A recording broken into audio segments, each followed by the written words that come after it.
Tov. Okay, Boker Tov to all you here and to all you online and all you who are hear this in the future.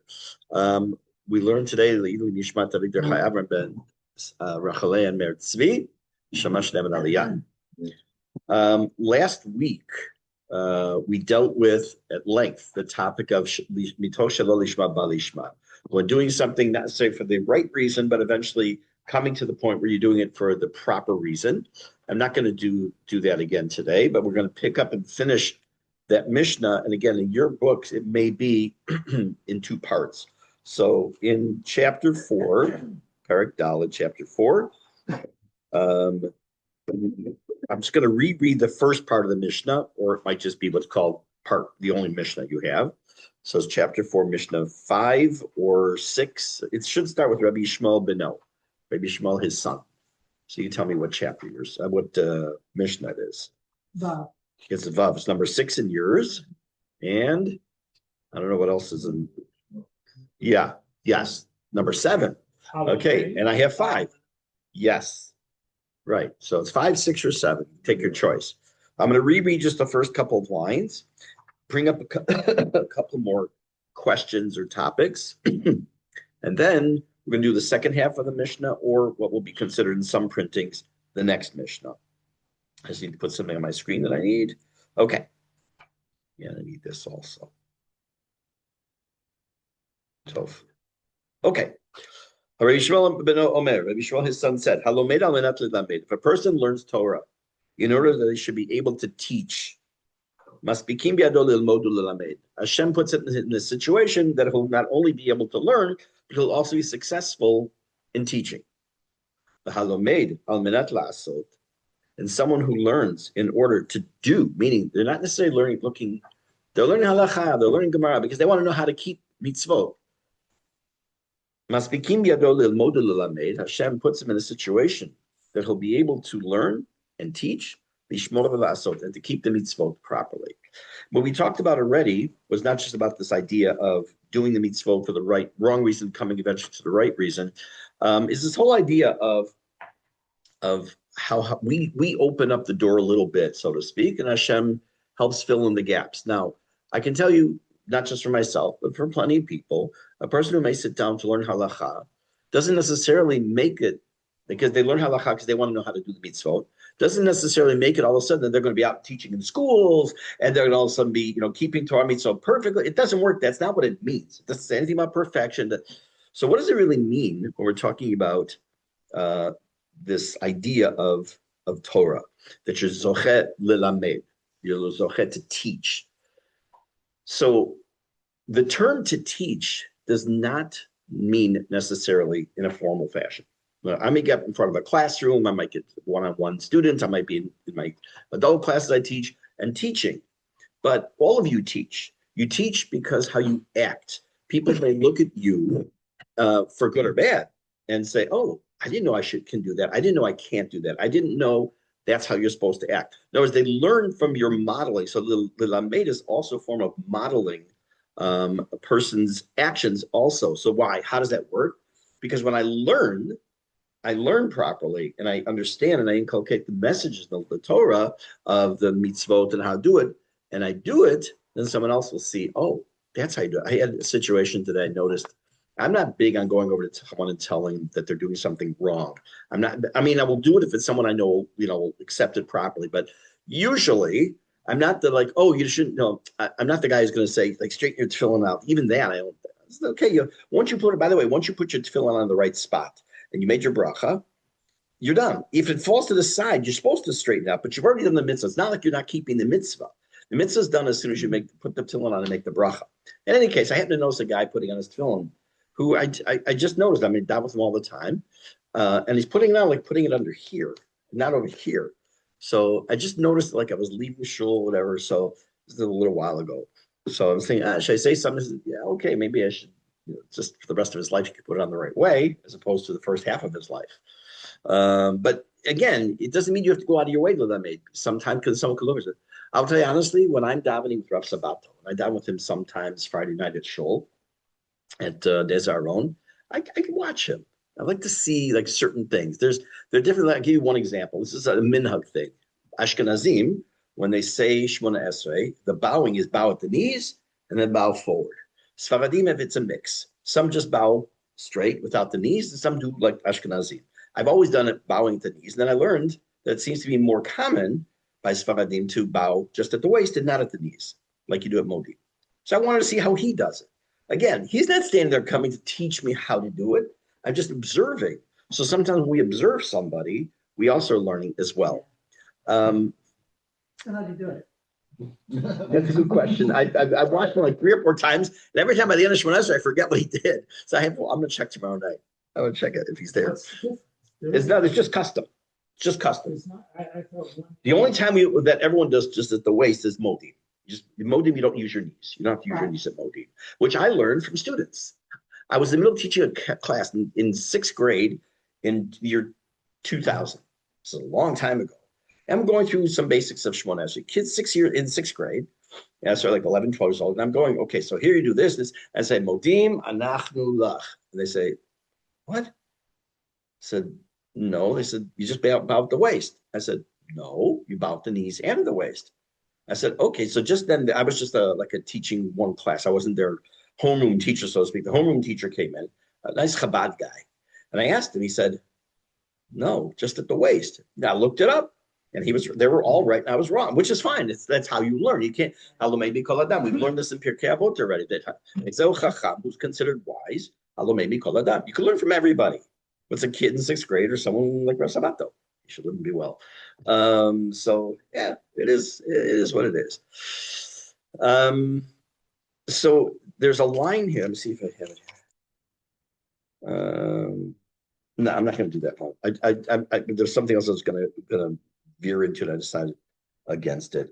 But I'm going to mention one other thing. This whole idea of limod and lamed, the idea of learning in order to teach and all. So I'm going to read it. It's 3 or 4 lines from a Gemara in Masechet Sukkah. It says as follows. Amar Rabbi Elazar, you don't have it in your books. Amar Rabbi Elazar, my dichti, Rabbi Elazar said, what does it mean when the Torah, when Shlomo HaMelech says in Mishne, and we say it Friday nights, Pia patcha b'chochma, her mouth is open with wisdom, the Torah chesed al lashona, and the Torah of chesed is on her tongue. So the Gemara asked, wait a minute, Yesh Torah shel chesed, yesh Torah she'ina shel chesed? Is there such a thing as Torah that is chesed based and Torah that's not chesed based? You say the Torah chesed is on her tongue, which means she lives by the Torah of chesed. Is there Torah that's not of chesed? Answers the Gemara. And the Torah lishma, this is I'd like to finish up what we talked about last week. Torah lishma, when a person does Torah for the right reasons, Zoe Torah shel chesed. That's the Torah of chesed. Shelo lishma, when you don't necessarily do it for the right reasons, Zoe Torah she'ena shel chesed. That's the Torah that's not shel chesed. Ika de amre, this is how it applies to us this morning. Another opinion, Torah lelamda, if a person learns Torah in order to teach it, again, not necessarily formally teach it, but just to know he's doing the right thing, so that if someone observes him or her, they know they're doing the right thing. Zoe Torah shel chesed. Shelo lelamda, if you just stam learn, or you're learning it because for other reason, that's the Torah she'ena shel chesed. This is a gray area, because no one really knows what somebody else's intentions really are, right? That's the way it is. That's how it is. Chazal compare learning Torah with no desire to affect somebody else as a hadas, like a hadassah myrtle that goes on the lulav, as a hadass that grows in the desert. It smells beautiful.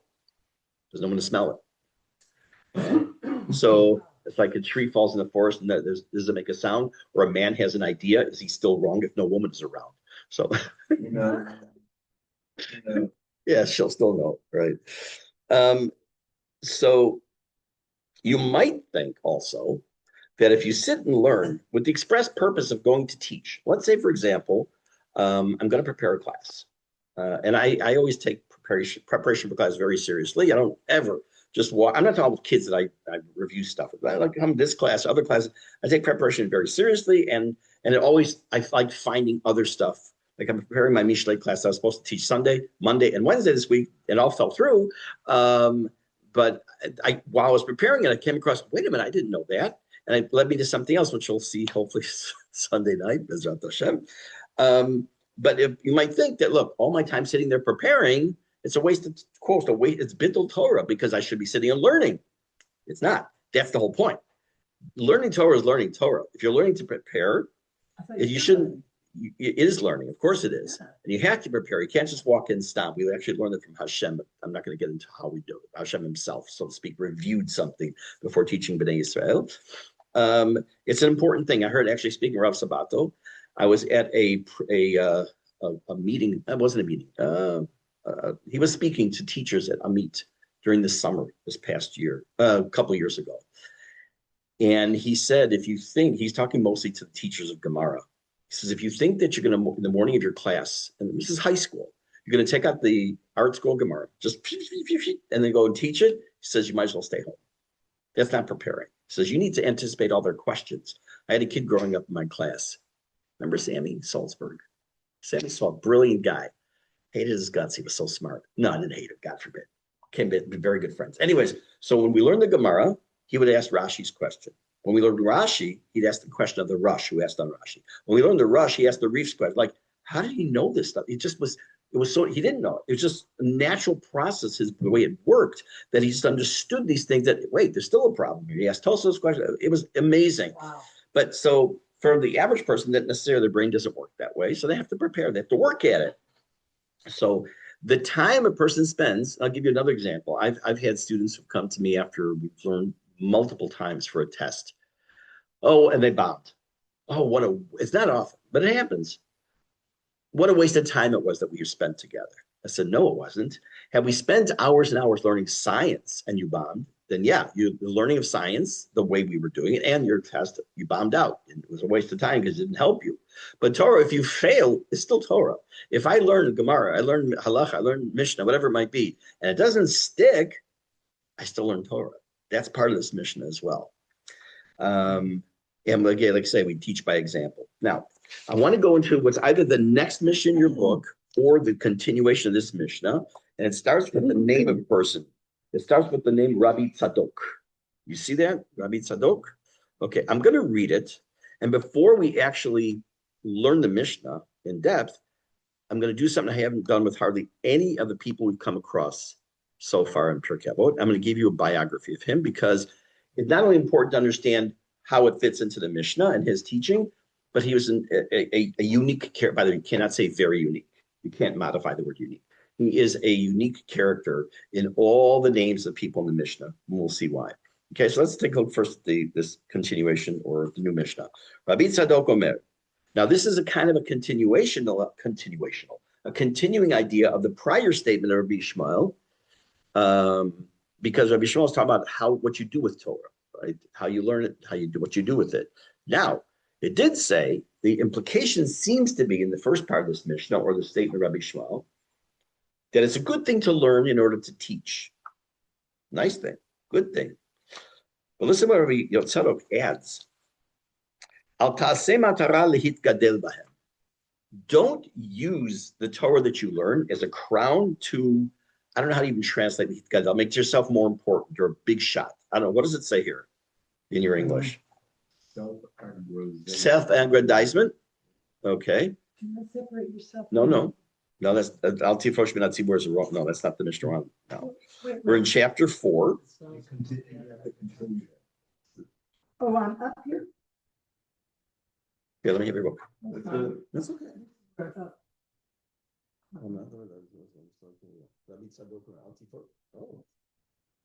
And then oh, interesting. Interesting. Wait, you have a different version. Yeah, you have Al Tifosh Minat Tzibur. I don't have that. And Al Tasat Tzmacha Ke'ochei Dayanim. Wow. I didn't even notice that. What do you have? Same thing. Okay, so I'm gonna do is let me just use yours for a second. This is Rav Kahati's person. I know. Wow. Yeah. So what I'm gonna do is I'm gonna read and translate the Mishnah, but I'm not gonna spend time on the part that you have that I don't, and I'll prepare that for the next class. Okay. It has extra words, an extra statement of his. Wow. Because I have a question about that. Okay. Wow. That is wild. I haven't come across that yet at all. So you have drink? I have the version. Version 2.0. The Cliff Notes. There you go. We're all dating ourselves with that one. Okay, so let's start with that from there. Rabbi Tzadok Omer, I'll still translate.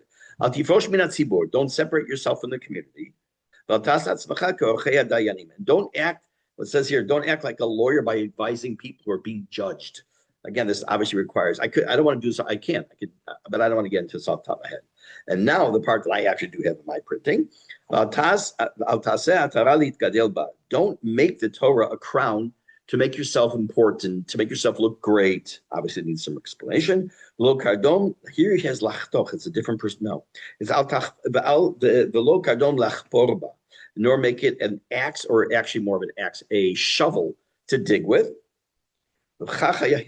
This is okay. No, this one's correct. Same thing. The Chachaya Hillel Omer, and Hillel used to also say something similarly. I can't say that word. Udishtamesh b'taga chalaf. A person who uses the crown of Torah for his own personal benefit, chalaf, he will pass away. He'll be destroyed. Halamata. We learn from this, from the words of Hillel. Whoever has benefit from the words of Torah, notel chaya min olam, takes his own life out of this world. It's a very, very, very, very weird Mishnah. Please pass that back, because it sounds like if I go and teach in school and I make a parnassah from it, the lightning is going to strike me down. I'm out of here. That's exactly what it sounds like. The second half. First part makes perfect sense. Again, we're going to skip the section about al-tifosh min hatzibur. That's very important. It has halachic implications. It's very strong halachic implications. So when it says, don't make it a crown to lihitgadel, to make yourself self-aggrandizement or important or self-important. Okay, that makes sense. Like, look how much Torah I've learned. Look, you only know this Mishnah, I know 2 Mishnah. Okay, you're an idiot when you say stuff like that, because God can say, "Oh, you really think you know something, don't you?" Right? Don't you? But then the second part is very troubling. Don't make it into a shovel with which to dig. Then it leads to the statement that you can't have benefit from the Torah. What does that mean? So we're going to come back to that. But first, we need to know who this man was. Anybody know who he was, who Rabbi Tzadok was? Oh, you have the story there probably, right? Okay. So let me give you some Gemara background to who he was. If you are in or were in the Jewish history class, you know that we began at the destruction, after the destruction of the second Beit HaMikdash, with the personality of the man who's, I've told you many times, one of my heroes of Jewish history, Rabban Yochanan ben Zakkai. Great man. He saved Judaism, as far as I'm concerned. Very similar to those who came to the United States in the 30s and 40s, who said there's the Torah wasteland, and they built Torah Masorah, they built all these different organizations, and you have so much Torah learning going on. It should be here, but that's a different story. In any case, so he saved Judaism. What did he do? What's that? Taylor, right. Taylor Yavne Chachameh. So Vespasian, who's the Roman governor, says to Rabbi Yochanan ben Zakkai, Amarle, I'll translate it to English. Meza azelna, I'm out of here. I'm going to be going to Rome. Ve'inish achrina mishadarna, and they're going to be sending a new person in my place. Elabai minai midi. Now that I'm leaving, no, he just destroyed Jerusalem. One of its main sages is standing there. He says, by the way, Mr. Zakkai, I'm out of here. But, I'm a benevolent man. I know I just destroyed your life. But if you need something, what do you want? Before I leave, I'll fill your request. And he said, I don't even have to rub the bottle or anything to get the genie. Amarle, he said to him 3 things. The most famous is the first statement. Ten li Yavne v'chachameha. Give me Yavne and its sages, which meant he knew he couldn't be allowed or permitted to rebuild Jerusalem. That he understood. But he said, give me the city of Yavne, which evidently there were a lot of Talmidei Chachamim living there. Allow me to replant Torah in that city with unencumbered. Let me have the city to, okay. So he does. He gives him that. That's the first thing he asked. Second question, the Shulshita de Rabban Gamliel. I also want that that the dynasty of Rabban Gamliel should not be cut off, meaning don't kill any of his descendants. For whatever reason, he felt a certain affinity to Rabban Gamliel, which I'm not going to get into now, and don't kill them as if they were rebels. And the third thing Va'asvota de masyanle de Rabbi Tzadok. I need you to give me doctors to heal Rabbi Tzadok. So, of all the things he asked for, the first one is for all of Am Yisrael. The second one is for a single family lineage. The third one is for a person. Imagine for a moment. Now, imagine for a moment, you're in Rabbi Yochanan ben Zakkai's position. The guy who just wiped out Jewish life for the most part, not Jews, but Jewish life, center Jewish life, Beit HaMikdash, is asking you, you could ask him for 3 wishes. Now, I don't know. Yeah, yeah. And Barbie Eden pops out, gives you your wishes. Never mind. And imagine, what would you ask for? I'm not asking, this is a rhetorical question. I'm not asking you to tell me. What would you ask for? Yes, that's great. Why not just say stop killing all the Jews? Any others? Why Rabbi Gamliel? Again, I'm not going to answer that. And I can imagine that besides Rabbi Tzadok, there were other people who were sick. Why choose Rabbi Tzadok? Okay, so that's what we're going to focus on for a few minutes. Rabbi Tzadok, actually has a particular place in what we call rabbinic memory.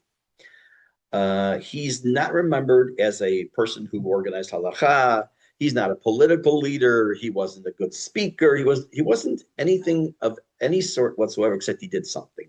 He was what I came across more than once in English called a moral sentinel. He was a symbol of morality. What did that mean? What does that mean? His entire bodily existence became a form of protest and prayer and warning during the last decades of Yerushalayim's collapse.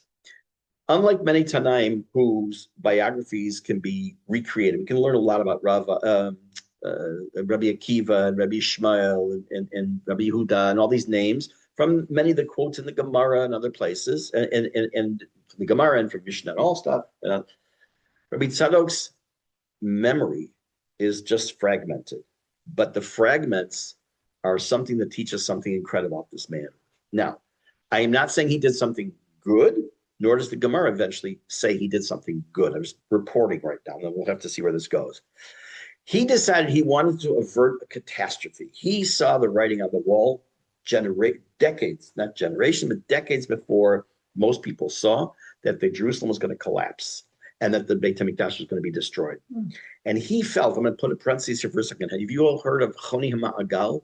Choni HaMa'agal, who said when it wasn't raining, so I'm standing, it's made a circle, and said, I'm standing in a circle until God makes it rain. And it made a tremendous downpour. And I said, no, not that kind of rain. It's a little bit. No, that's not enough. And to the point where it was good. And then sometimes he put himself into not a debate, but he put himself in a position with God. Listen, Hashem, it's you or me, okay? I'm going to stand here. I'm not moving until you make it rain. Now, if we were on the level of a Choni Ma'agal, maybe we'd try that with a lot of things. I still say it. I say this. I started saying this about a year or two ago in the chuppah when I'm there, whether we do Ishkachech and Yerushalayim at the end or in the middle. I always say that we have our job to do, but I turn to Hashem and say, it's our time now. It's Higiyazman. It's all in your hands now. We've done what we can. No, we can do more, I know. But we've done for generations, just thousands of years. It's enough. It's Higiyazman. So that's what Choni HaMa'agal did. What is it that Rabbi Tzadok did? He decided to afflict himself. He decided to fast. And by doing so in a radical way, which we'll see in a second, he felt that he was going to do this as a physical and spiritual protest to Hashem to not allow the upcoming churban, the upcoming destruction. He fasted according to the Gemara in Gittin for 40 years, not 40 days. I actually know somebody who did the same thing. Doesn't mean he ate nothing. He obviously had some minimal subsistence, but which would be considered absolutely fasting by most other people's considerations. In our family, my mother's mother, Lasham, grew up in, oh my God, no, I just went blank. I'll tell you later. But the Rav of the community fasted for 40 years. I'll come back to it. Well, yeah, and we had right. Yes, right. He fasted all day. So he was gaunt. You could see his face in it. We had a portrait of him in my parents' home. How can I forget? He's like legendary in my family. My God. Oh my gosh. Oh my. The Ustropser Rebbe. The Ustropser Rebbe where my grandmother was born in Ostrovsa. Wow. He was known. As a matter of fact, one of the first people in the shul I was at who passed away that I did his funeral was in his upper 90s, which was unheard of at that point. He knew the Ostrovsa. He grew up in Ostrovsa, which I didn't know until almost he was dying, which I would ask him so many other questions. He said, yeah, I remember getting to him and he gave me a test on Mishne or whatever it was as like part of my own history. So I didn't have a chance. Any case, so he fasted for the Gemara, by the way, just if you're not aware, the Gemara in Gittin on Nun Vav 56a, there's many pages that are permitted to learn on Tisha B'Av because it's all about the destruction of Beit HaMikdash, the famous story of Kamsa and Bar Kamsa, and all kinds of wonderful things that happened with the Jews. Anyways, Gemara says, Rabbi Tzadok 40 shana haya mit'aneh kedei shelo yecharev Beit HaMikdash. That Rabbi Tzadok fasted for 40 years with the intention that the Beit HaMikdash would not be destroyed. Now, it's a staggering statement in terms of breadth and depth. A person says that he fasted every week on Tuesday. Okay, every Monday and Thursday, people do that. Every Monday and Thursday is going to fast because for Am Yisrael, 40 years. Yes, he ate at night. 40 years. What's that? Bob, right.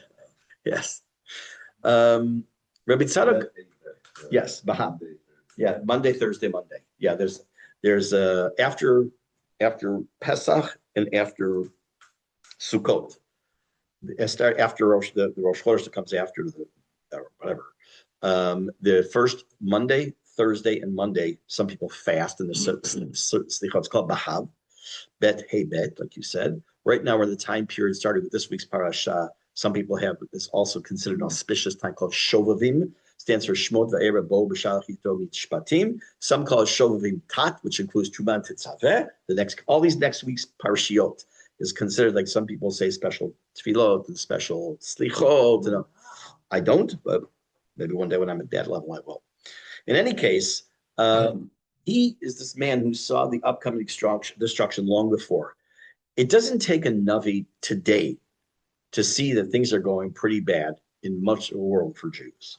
It doesn't take a Navi. As a matter of fact, it would have taken a Navi maybe 25 years ago to see. So imagine 25 years ago, you would tell your family that it's going to get as bad as it is today. So, oh, please, that was World War II stuff. Well, we're seeing it now. In Say again? 1930s. Yes, nothing.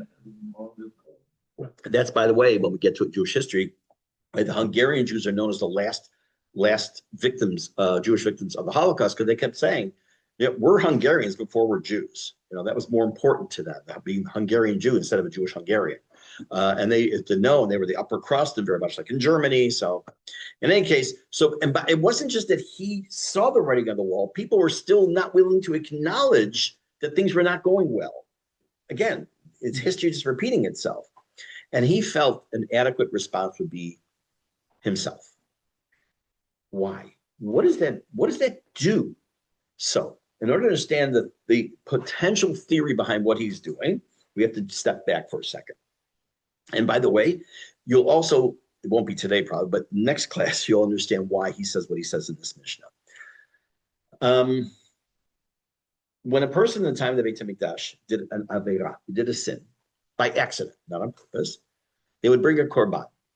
It's a korban chatat, a sin offering.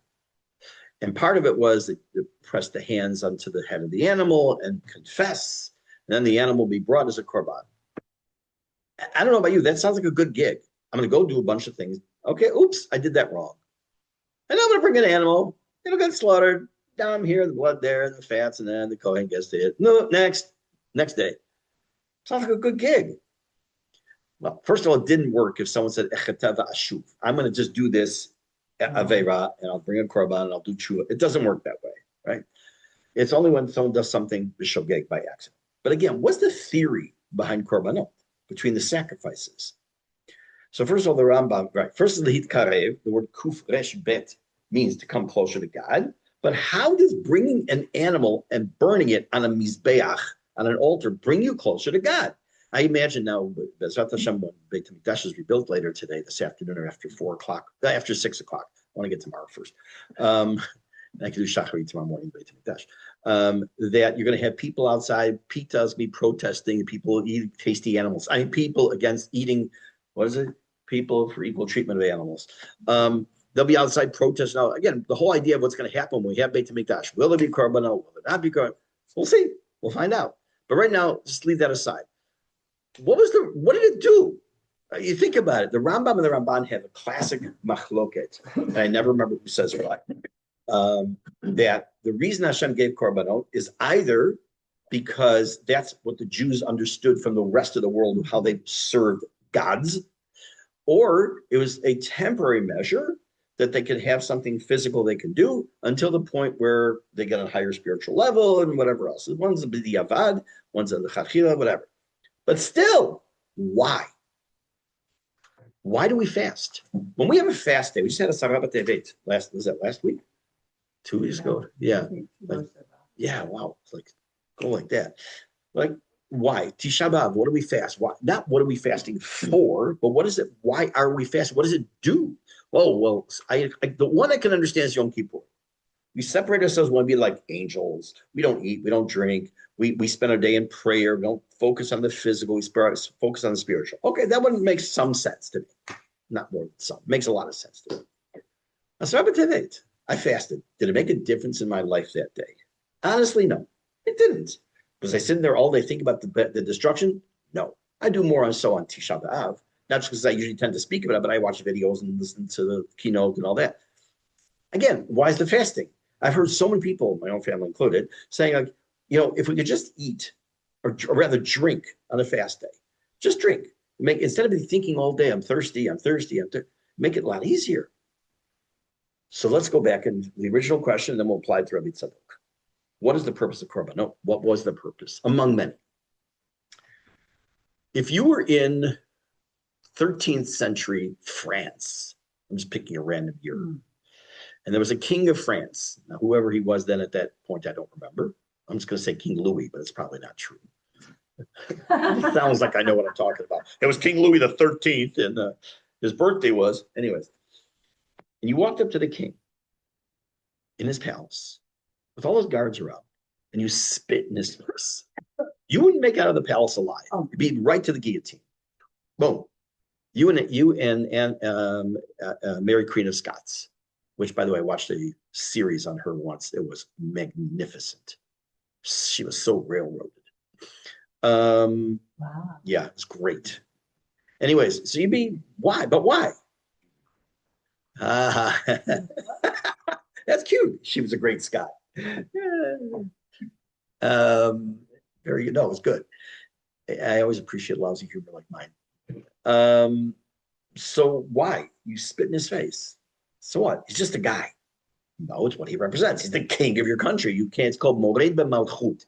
You are rebelling against the king. So we understand, and would we be surprised if you were in 13th century France, you saw this, would you be surprised or shocked? Of course not. You just did the worst possible thing you could do, or you slapped the king across the face, or the queen. So when we do a sin, when we do something wrong, in a sense, what we're doing is just spitting in God's face. The Melech Malchei Melachim, the King of Kings, we're spitting in his face. Not on purpose, but we still spit in his face. Or we give a little like this, lahavdil. What should happen to us, in theory? That's the end. Humanity would have ended after Adam. That would have been it. Wouldn't have made it to Chava even. If Adam, Chava, boom, they eat the etrog or the wheat or whatever it was. It wasn't an apple. And that would be that. End of humanity. Next, ching, let's start a new world. What does Hashem do? Hashem has erech apayim. Hashem has long. Listen, I'm not going to give you a chance. I give you another chance. In my case, it gives me 722,000 chances. Whatever it might be. Lots and lots of chances in life. But we can't just. Hashem can't just. Okay, fine. Let me give you another chance. Give it another chance. Got to do something. When you brought a korban, what happened with the animal? It was killed. The blood was sprinkled on the mizbeach. There are all kinds of things that happened to it. And when the person brought a korban, they were saying, that should have been me. I should have had my blood spilled. I should have had my life taken. But Hashem is erech apayim. It's in my place. It had to go with tshuva. It didn't work by it, so it had to do tshuva. They brought the korban as well. So this is what Rabbi Tzadok is, in a sense, taking on this idea that he wants, on behalf of all of Am Yisrael, to be the one whose blood and muscle and fat start to diminish as if he was making himself a korban on behalf of Am Yisrael to save Beit HaMikdash and save Am Yisrael. Now, it was physically devastating to him. It says that when he ate a date, you would see it go down into him. He was so emaciated. And that also his stomach collapsed. Well, we know this, unfortunately, I'm the big shot, that after World War II, the people were coming out of the concentration camps. Many died when they were starting to eat because they were starting to put food in their bodies couldn't handle it yet, which is why, thank God, when the hostages were released and Shana Rabbah, that they already knew that if they had been emaciated, that they had already known how they were telling the Hamas, Yamach Shemam, because they knew they were going to try and fatten them up a little bit. Don't feed them fast. Give them little bits at a time because it does destroy them. It could kill. Anyway, so what happens? We know that Rabbi Yochanan ben Zakkai is smuggled out of Yerushalayim. He negotiates with Vespasian, and we said, again, give me doctors Rabbi Tzadok. Why? Now maybe we know a little bit more. We'll understand why. Wow. Rabbi Tzadok wasn't just an individual. Rabbi Tzadok had taken upon himself as a symbol of all of Am Yisrael. I'm doing this for all of Am Yisrael. Was it a good thing or not? We'll see in a minute. But it's revealing that he asks and recognizes that even after the Churban, remember, this is already after the destruction, that Rabbi Tzadok represented something that cannot be rebuilt if it's lost. Institutions can be recreated. Give me Yavne and its sages. Sanhedrins can be reconstituted. But a person, a human being, the Shama, that's self-sacrificed for 40 years, that's irreplaceable. Wow. That has to be, he says, that has to be tended to. And the Gemara describes what happens. They would give him figs and water. They feed him a little bit at a time again. But the image has to be so unbearable to stand there, to actually see what he must look like. He tried to save the Beit HaMikdash, and he himself can't be saved very quickly either, because of the way his physical position. Redemption has to, in a metaphorical sense, his getting healthy was incremental. It was slow, with infinite patience. So too, part of the message is the rebuilding Beit HaMikdash. It's going to be incremental. It's going to be slow. It's going to require our infinite patience. But I'll tell you honestly, I'm running out of patience. Running out of patience. No, I'm not going to fast for 40 years. But we need to change our perspective a little bit. But he is unique among the Tanaim mentioned in the Mishnah, that he doesn't argue, he doesn't legislate, he doesn't rebuke, he doesn't do any of these things. None of it. His protest is existential. It's not rhetorical, meaning he's not writing, like in Mishne in Ta'anit, that talks about what you would do on a fast day and what words you would say to people to get them to do tshuva. None of that. He did it himself, who he was. He doesn't confront zealots. He doesn't confront Romans. The zealots on the Jewish side. He doesn't confront the Romans on the Roman side. He places his own life on the line. He says like this, he wrote this sentence down: if the world is disordered, let my body register the imbalance, which I thought was such a cool line. That like me, I'm going to bring the world back into balance of the terrible things that are happening to the Jews. Let me raise that balance up with my action. Now, what's interesting and important to note is that Chazal don't look at this as a romantic way. Oh, this is utopia. This is what he should have done. It's not, they're not critical of him, but they're not romanticizing it. The tone of the Gemara is somber. It's not like, wow, look what he did. His fasting is heroic, but it's also tragic because why is it tragic? Because after all that, Beit HaMikdash is still destroyed. Right. He doesn't destroy, which is amazing though, is he doesn't die at this time period in the destruction. He barely survives, which is why, again, his Rabbi Yochanan Zakkai asks for him to get a doctor. But he does tell us it's something important, that righteous suffering doesn't always end up in martyrdom. What does that mean? We know that on Tisha B'Av and on Yom Kippur, we talk about the 10 martyrs, which spanned over, I think, 120 years. Yeah, you grew up, always thought they're all at the same time. I think it's more than 120 even. And sometimes you stood up for the brothers, right? But you were martyred. You became one of these 10 martyrs. Sometimes there's no martyrdom. Sometimes just your life continues. And you have to look in the rearview mirror and say, all that. Now, I could say, if I were sitting with Rabbi Tzadok, I would say after he's going, oh, after all that, it's still destroyed. I would say, do you realize it's possible that you delayed the destruction by 39 years? Do you realize that? That's when somebody says to me, I davened and I davened and I davened and the person still died. I davened for 6 months for that person. They still died. Maybe your tefillah is what kept them going for the 6 months. We don't know how these things work. But he belongs emotionally to the world of the Beit HaMikdash, but also to the physical world after Beit HaMikdash. He straddled both universes. And what's interesting to me is that how often this happens with my different classes, this whole idea of, quote, suffering and why Hashem gives us something. This is what he took on himself.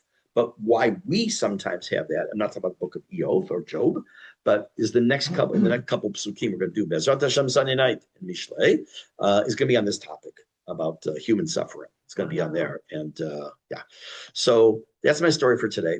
Next week we'll do is get Bezrat Hashem, we'll get into this Mishnah and understand what does it mean by that you don't use the Torah as a shovel to dig. That's a weird metaphor.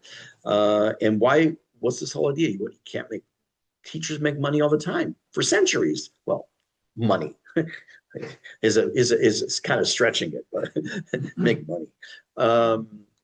So what do you mean? You can't teach Torah, make a parnasa? That's what it says. It seems to say in the Mishnah, you can't make a parnasa. Not only that, we're going to see the Rambam actually says you can't teach for parnasa. What? I'll leave you hanging. See it next week. Thank you. Have a Shabbat Shalom, everybody. Shabbat shalom.